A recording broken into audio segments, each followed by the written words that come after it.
Ano po ba yung mentalist? Yes, so basically mentalist or ako po ay isang mentalist at tawag sa ginagawa namin ay mentalism. Basically, ang mentalism po ay isang branch of magic siya kung saan pinapakita namin yung power ng mind.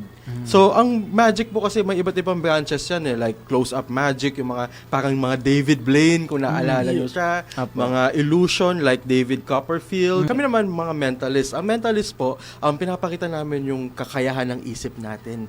Okay. Sa mentalism naman, may iba't ibang branches din yan. So, merong mentalist na nakakabasa ng isip through psychic abilities. Yung naririnig nila yung thoughts nyo, nakikita nila yung future, ganun. Yes, Meron yes. namang mentalist na spiritualist yung tawag. So, nakakakita sila ng mga espiritu. Ganun. May makakilala tayong ganun yung ginagawa na Yes. nababasa yung isip mo through spirits around them. Alam nila yung nangyayari through the spirit. Ako naman, iba naman yung branch ko ng mentalism. I can read minds through psychology, observation, body language reading. So, yung ginagawa ko is all about observing people po. Yes, so mas importante yung face-to-face, mas Yes. maganda yung face-to-face. Opo, mas gusto ko po yung face-to-face talaga. Oo, kaya nakakatuwa at nagpunta siya rito.